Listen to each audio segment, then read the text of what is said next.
extra question lang na dito na ang pat agawa ka dyan ang pat ka dito pathin thu yin hem ya pom loi dam tam ti ni abang khani ata he ti ni ai le ni le men ho tu hen la sam ti ni tu cha ga ku nan ti tu ko ai mo di hin a ji su ni thu yin hon nang ni convince do na te di na to hi hi jong le te ka lum dan na ta sa tu pastor reverend theologian sa ka ron di ka ni ti ni ku na sa ka ron ti ka ti ti le ni ti ni ku ma ti theologian na ti pastor reverend na ti hon cho ai hon con gon la di wi ya mo na pom adi e ya pom ti ti hon pastor cái paar में question cho do ding lom tai cho ai thêm lo ding boi na the tai cho cũng giờ đam alam kai wan pang pastor ho theologian ki ti cho bible sim mai mai theologian ki te lo hin scholar lin ta bo khu theologian ki ti hin ai question chon theologian pastor reverend ki ti hon jong ibola chilai ko ta sanom ti cho he le tur ko ai le chon ke sarkar ga se ding chon pathina ko na bible ko na ping tha khat chun bible ne sei kalbal chu iti ata san the ding ham chi je chun pastor hen lang reverend hen lang doctorate degree chu atho tho min nei jong le i cho po ta san the ki bang chu thing pana sei ding chun bible ko na ping tha di ta hilo jesu christ thisan ko na kisi na di ta ne ya ping tha di ta hilo ti nai a ping tha no chu bible polang hi da ta san mai a ping tha jong le ping tha hinan te bible polang yam khat ta san ja ping tha yang a kisim tha chu hinan te chu bible la ping tha hi le bible a sei chu a zui ding a hin bible a sei lo kai thu chum kai khat ga ki chi pi ta san ki ti chu bible a ka na ping tha lo ti nai thing pana sei ding chun pastor hen lang reverend hen lang ke reverend khat kai pastor khat kai hi zo le hi chu ta san ki ti chu bible polang ta san ki ti chu bible a ko na ping tha lo ti chu shortcut a ping tha lo a hi ti nai ti chu na chu bible a jong omen galatian galati bung khat chang ge chang ko na chu even nai le sol cha polang galati ho bung bi te ko ma se chu ke hon nang ho he nga ka hung se yu ki pan thu pa hi lo akal wala thu pha achum thu pha ti chu awa ya hoi chu ai ba nga gospel polin a se hi lo polin bible dung zu ya gospel ki pan thu pa a se thu chum be khat ahung se o ma hi le gaw sak chang hin ti chu le hi te na sei ki nen adang khat chum se hung ma hi le ke ho hi vin lang wana ko na van pir khat to hi jeng jong le sap se chang hen gaw sak chang hen ti chu hi chu le nang hon na jok saw ti chu na ta san saw ki pa na thu pa thu hi lo thu pa achum dang ne he ngo ba hung se om ki nai jong le hi chi jong gaw sak chang hen ti van til jong ama ho jong koi jong gospel ki pa na thu pa bible hi lo achum thu cho hoi na le tai jong la bible gospel ki pan thu pa jesus christ thu similo adang se o mai le pastor reverend poi van til ke poi so cha pol ke poi chu gaw sak chang hin ti chu so cha polin galati bung kha chang ki chang ku na cho na se chi ja chu reverend la pastor lang hoi la evangelist gamtin chu hi jong le hi cho po ta san ki ti bible polong ta san ki ti wang chu aping tha poi shortcut hi mai chi chu ki chen set hi sei tam ngai poi kapal na taben mi MTH MD PhD chen yom ne DD chen yom nai ai wangin a degree chun a het na chu bona su buling ai pu isaya bunga cha sam thumi sima le het na la samjin kamite so chengen kaimang amowe ti ase na chi amo jong ichwa degree sa ta kan he tiwa iche thu lem bong chu ta san thewa le amo hin het na ani linglo pathin thu di ta lama het na la samai ti chu hi chen het na la samja chu hi wana simdinga isaya bung get chang somni simale kun do ding chu pathin hin kun doi thimo alim thimo cho do di ham ti chu israel te ho na hi hicia chu isibanga chu to theologian ka heti ho pastor reverend ka heti hon Bible pathin thu hici hi king na ne ri vehin king amne ne lowa khulanga ka chiwa mihim pa ga ro chu hicia chu amihim pa chu adi lo la adi lo si chu hi ama pa chu ka dong pa chu ata san lo thi ta no ya chu ahing pa pathin dong lowa athu hing pa dong lowa mihim thulem choi nu choi pa aga do ta ya chu hicia chu ki ba loi cha chu lut ai ta ni he naw la sam nei ta ti hi cha proof ai ami do nga hil ado ami do nga hil ani na adi lo ata sanu he naw la sam chi te ni chun bu lu jin ta pin tha lo na ka wa yam chi chui Thì na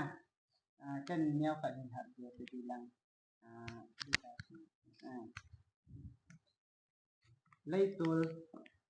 theologian le pastor ho ata san na sin turun turun hạt cái gì vậy cái mang ta ipitia pastor ho le reverend ho le theologian sang ta ho ju cái hem cái mà cái mùng đó cái này đang cái Satan to Bible in the say father of life, master of deception to be. Lies to those saying deception to the one who is not now. So if he is after he for he from the from he doesn't be that mal Bible in the from the Satan pa to si bila pa na hum na. He na het na di ke patin to ba na nom sa ban ki na le na ga ki ke de. Ki pa tu e hon iga ki wa amuna iga peti vale hu de de. Ya to amuna ki hi un ya na ke ke ji. Master father of life to e hon na e hon to to le si na ho to ke ke la un. Ye to na hi de ya le ni ti de ho. Hung gi la hu peti men ki pa ko deception ni ti ko hel ki. Ki kan Bible to amo da ki mang na ko na le. Ki ke deception na ko da te hon ki le. Bible pa ngan ko mo da na ga ko ke. Bible hi tam kim pui an ti leo chu se ko e ho ding a pathi na tum dia hong hi ti tha se da ro ke le hi ve thu ge ti ga pa da ya ti ki master of deception ba ki ho ti din te ke ti ta nga ki tha da ke e na dam na ke ti te ka ke do mo ni tin se san ni ki tai na lang hi tai ni nang ta ni ba di hin tun do ka na ni do vantil ho role of angel ke ti na Ini kan koi lo ni hi bui ti la chen sinu bui ti tai la ka bue ka so tai ka bue ni ya ti tai hi ti ka le na Gabriel chu hal ti an sen de ni chu ni ya sen ti he na ai wa ma chu ti ji han de lo Gabriel sinu a de ti ti bo de nga ti han ka khoi na sinu ya chen na hui chen na ban ti tàu tai thì lang chim hồ viên mà ban ti cái mũi thì na ai và nga lang thì trong thật là ram đấy còn bộ ná này thì ta cho ăn thana thì trong lệ chỉ cần coi luôn chứ aka lệ ban ti hi hon aki mandan ni he po na bible ni ti se to bible ho na ma sai lo lệ kiam ko kan ti si na cũng ai tên han role of angel ni atin ban ti zo si ki la tam bi chỉ là hình lý cần hành động Michael ấy còn in tháp phải chứ Michael Gabriel Seraphim Cherubim thì amo trên nhà rồi xây dựng to thu do hi question hoi ta he aji chu tu lai ta eva na he le e ho ti sei da e ho la hin hi chi wan til ho hi mi tam pi na he khil gam ta na ai de in eva na he le tu e ho me le ga ja ba pa na hin inam sun ba hin chi wan til chung cha hi he jang a he khil jang itam mobin aban le wan til chung cha nga hin ka vet na he le misu si bol na yang tampi kamu do en agom lampin na ga sei dingin chom lampin na sei ding chun adang dang jong le tu a imin pha uli hol a hin eva na hele ta seraphim bantil gabriel bantil ki te ho hila hin ama se pin na ka sei do nom cha gabriel ti ting le thu polia pang na aban ke le seraphim ti ting le pathin ba chai na lama pan la hi in aban kit le cherubim ti ting le pathin lal to na veng to ma pang na aban kit na adi na che vet na hi Michael van til ti na hi hi gal sat pathin ban ti ho la tu lai poi sa defense lama mo pu ti da na hi in le chiba hin event na hi le Sherefin. chiba hin event na hi le phá khắc khật là hin i hồ lạ chu nu ya nong ta khật rằng chu UFO ho po hi van tiểu kỳ sa ji cho Starlink po. drone ho po ai lo le UFO ho po hi van tiểu kỳ sa ji à hallelujah ki sam ja cha jangum ji cho phá khật le ge la hi le aban kit le galai ta de da chu van tiểu chung cha nga i ha man khil dan dan no chu pi ham ta hi le Moreh aboya chu Michael van til to Gabriel van tilin galnong sa pi do he ti hoyang umji cho pha kha khat le ale ni khan hi pi ram ta he le nu pi khan hi kicha ta na ngin Moreh firing lai ta chen paso pa ti in thu amin ipi ti du tam aten kin jang ka nga ya he le ipi ti ham ka ta he le Moreh hi galatul mu kho che ding ni thum le jan thum an ngola na taw lo ba hi le Moreh ai ti san long dei tai ti san nai san long dei tai ji chun ni thum le jan thum an ngola na taw te do he ti in thu pi hong tai yam ta na taw ba hi le ni thum le jan thum chu pathin ang sunga lung thim ki si puma na taw ba hi le an ngola na taw ba hi le pathin in Michael van til to Gabriel van til cha nen sol pi do no da ga na sa pi do he ale chwa changkin ko don bu chu pi ham ta he le ki cha hi be taw na wan to asi hi pun ai wanga mi sei ja e taw du he pun na ki cha ja chu mo taw ding jang ta he de pun Christian teng ta san cha te hen pha ju sa chu a phat na hen nang asi na nang iti phat hi jang la taw na chu patin to ki gui jam da ding a cha ke taw jing cha hin na hi jang le hi chu ho ji hin na lung ling lau be se hi le ti ma chang pun te kulanga ho sei ji achu ni thum le jan thum an ngola taw te ding hai de pui ka ti in kyo wang chu hi la ga lai ta chun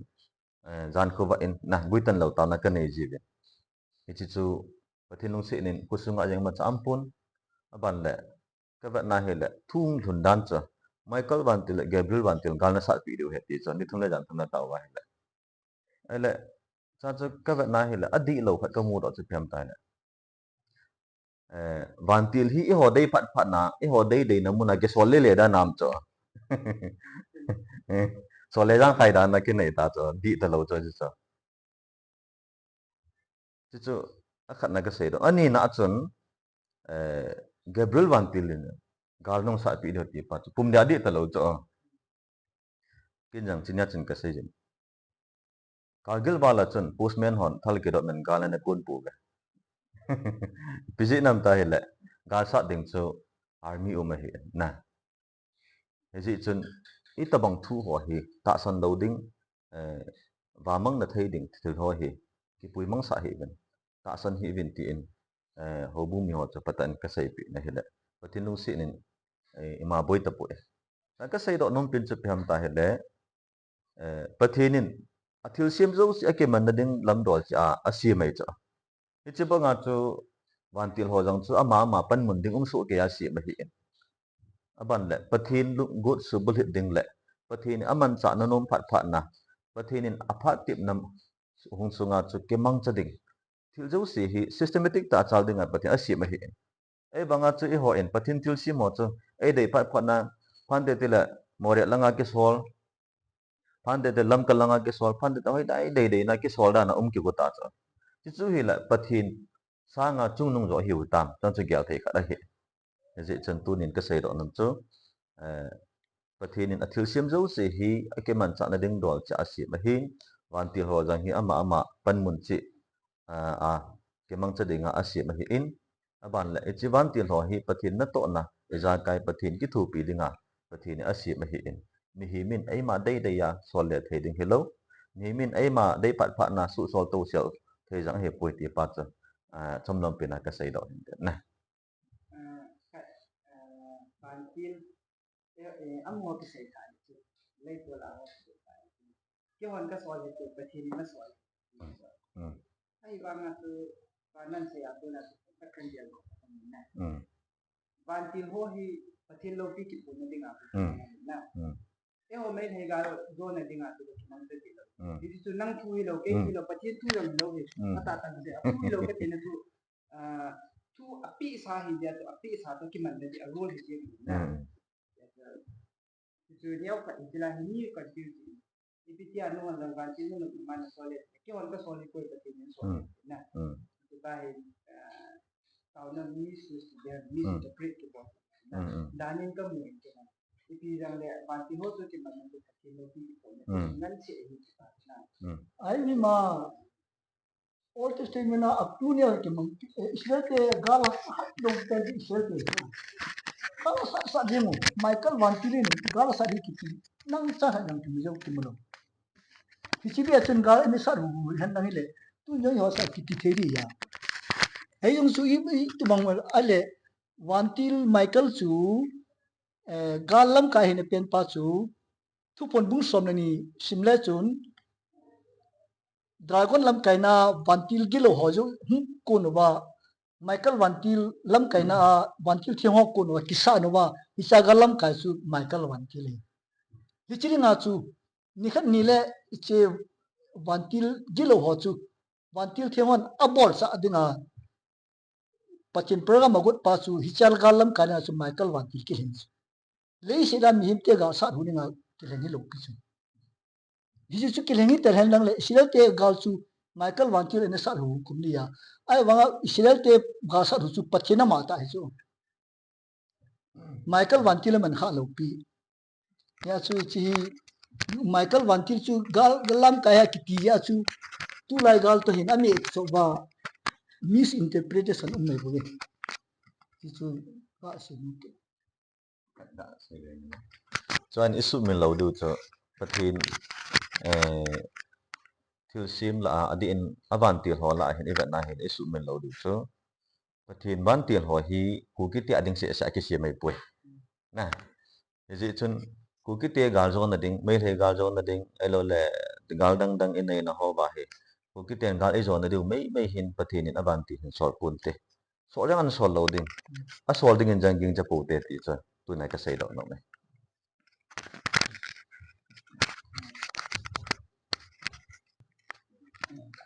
tu question si na su da tu question ta si la hi kai na ang buli da ji ki ta ya le phat of malaya le na hab sei be ding ta ma hi ji ni kha na chom phat thua hi sei tai ki ki na aban ba na hum si malaya jang le ti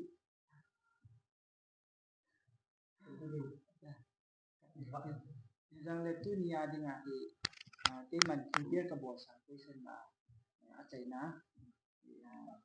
dong jadi la hiji ibon wa share ibon di pa dai sa tu do tu ile tu din munahi in chan gi ba le ku ki te hi nam u ni pathin phat thei bo chan bina qualify na in chan dan gi ba le hiji perspective ke za chun chun hi CSO level church level EPP level chun chun is no as a pastor spiritual leader spiritual perspective biblical perspective pathin chang thi hi nam na Hãy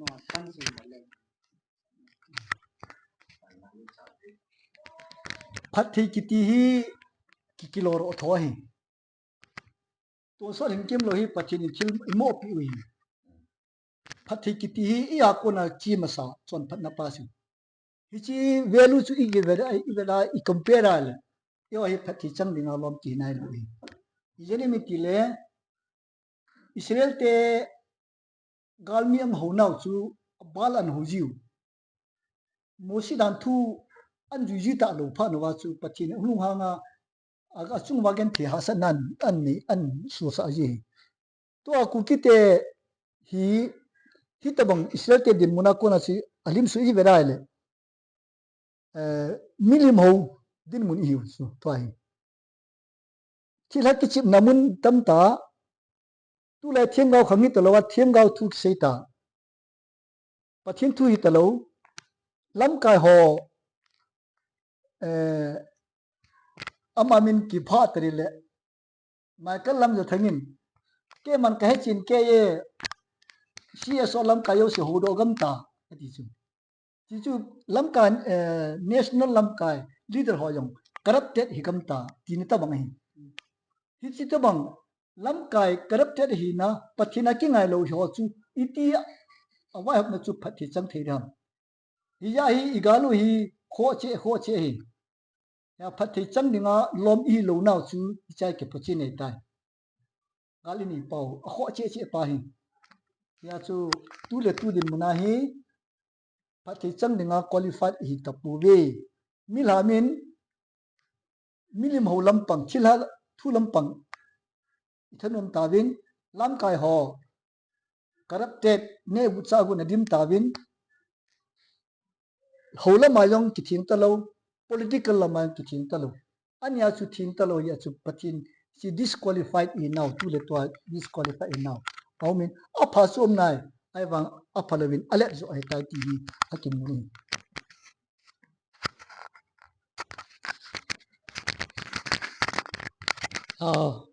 cookie nam te hi tul din mana hi phat thei chang thei ding hiu nam ti chu na phat thei ki ti hi nam lever phat thei na omin agam lever phat thei na omin family phat thei na omin changver phat thei na ome chi chu phat thei na za chum ome ichila ai sei na hi to chu question choi le chon e se hola hang pi a cookie nam pum pi phat thei chang thei diu nam ti chi choi le chon cookie nam pum pi cookie zo cha te nam pum pi adinga represent ho ilam kai ho thal choi lang hita ta civil lang hita ta politics lang hita ta holam hita ta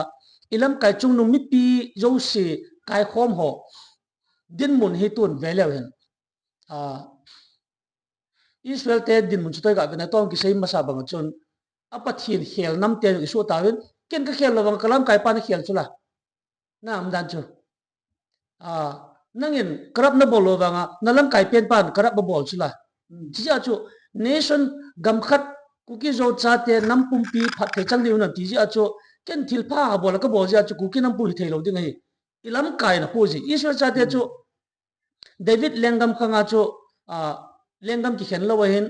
achapa Solomon khanga chu milim doan howa milim do man hoi jong le ajite ho seba leng no gamtin ho apa thinon ho sa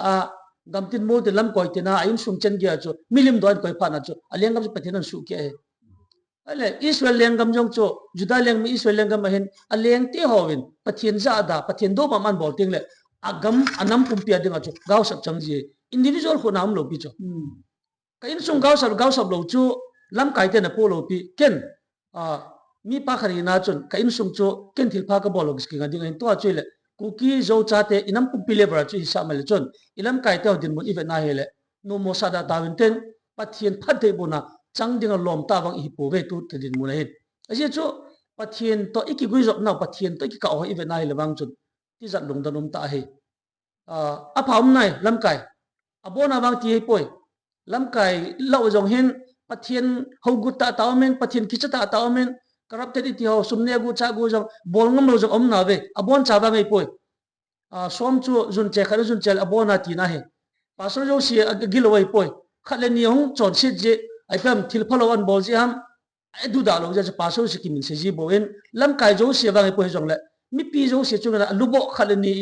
ang ta sanam lo wa ai lo le pathian dang ho ta bang hum ji wa chun tu le tu din mo bang chun phat the chang ding bang chi kilom nai pu ve eki khel ma sang si wa ti chu chap chakat ka sei no me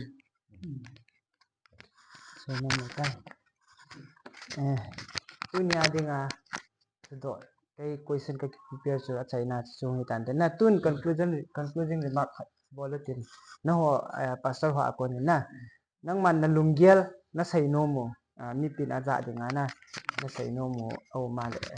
khat nin som cha ta na phat so la ta lawin han dei tai hong kil ha win lang cheu le ken khat de China conclusion ka bol le China di ti ta ken sei mas per no kan focus ni FDA Gmfdi hum di yene ti le mi pin he de wa pha chu evangelist sonevin challenge abolin mon jovin challenge abolin peace ground ahungvin kita rute atile achingam povin amahong sungarin bochin mi akobini ahong sung khana mi ki ko kiti chu ichi hong sunga chun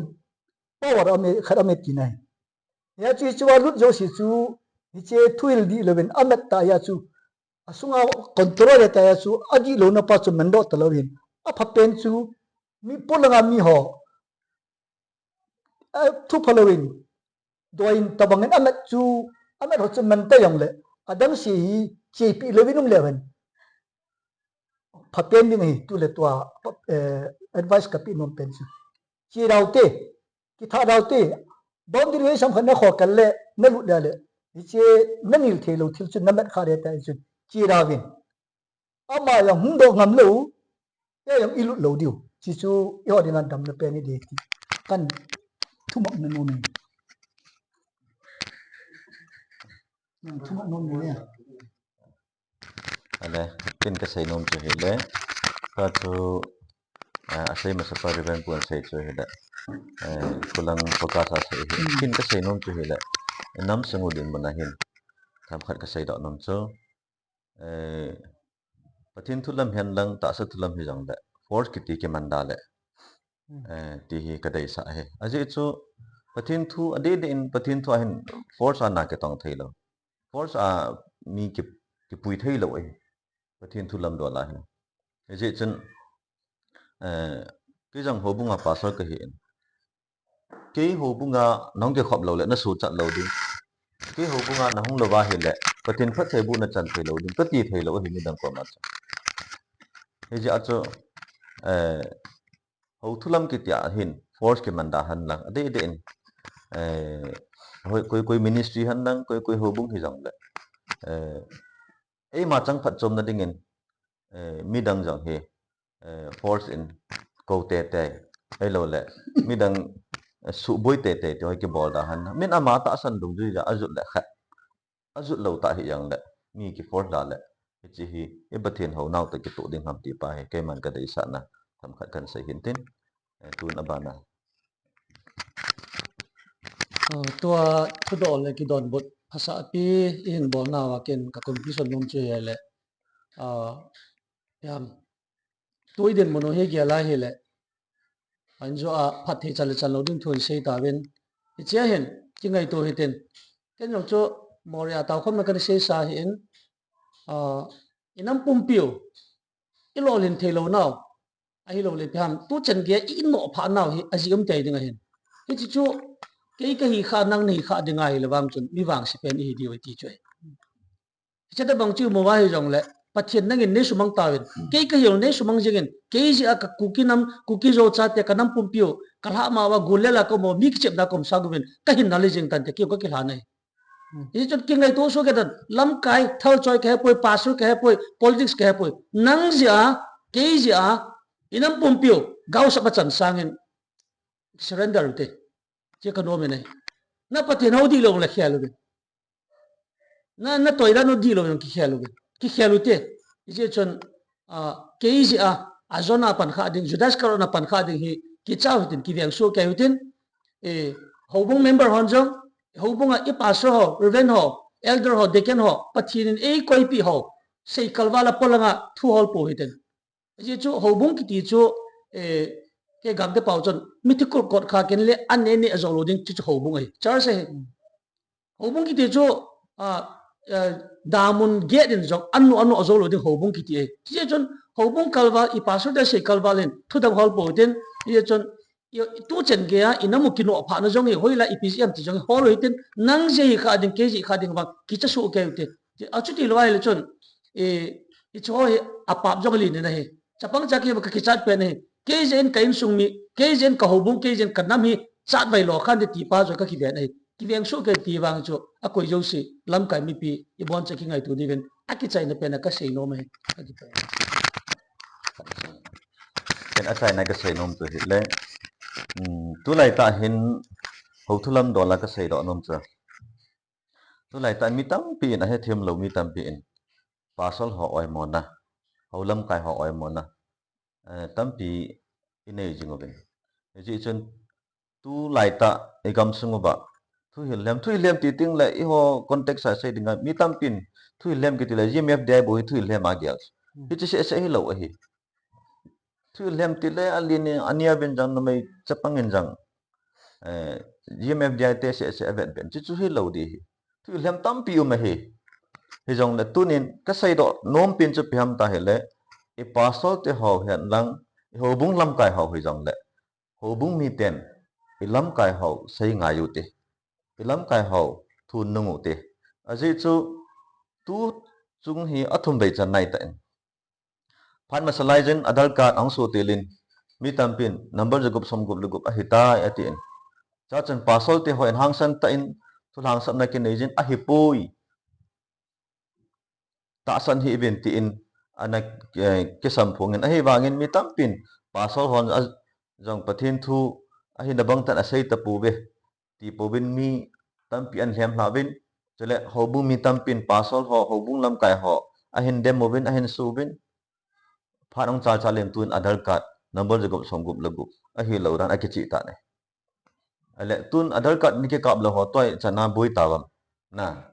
amalam piu thu tampi aboi am ta ne ahobung le aminin ke pha le anom thei po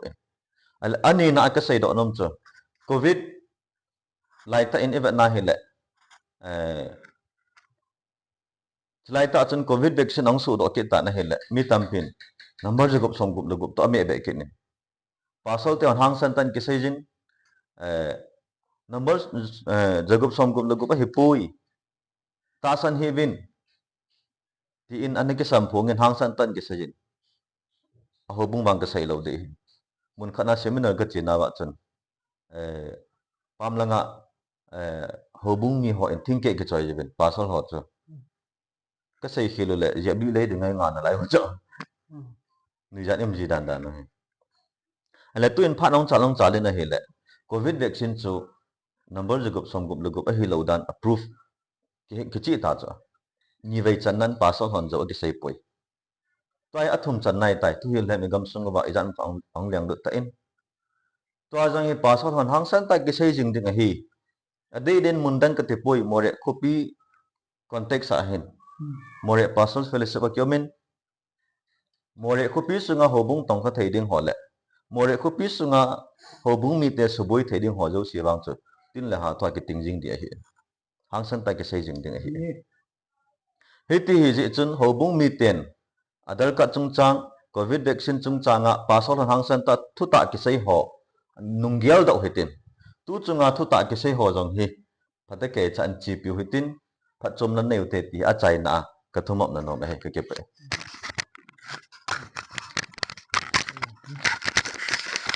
pha long so tai na ta che concluding remark che inaja so ke deu hitai ken avialin hin sei da jing katin phat jang hi phat kit lang le ti sanga detail devin thu hi sei ding atama tam hin ni khat ni nia ki sei chai do lo ding thile hin tunia ding jang ahung sot ba chai jang le akil le detail deu akichi deu i het thim thei deu ti chu ke hon tu ni ka bol ma sa hi jin ka thim de na hi jang le kit le ti sanga hoi zo le kichi zo dewa in bol kit deu hin tin tunia ding in tuni more adinga pathin thulama alubu che hitan pastor MPF lam kai ho chunga ki pa thu kan sein mo la do na hin nei jeng gatin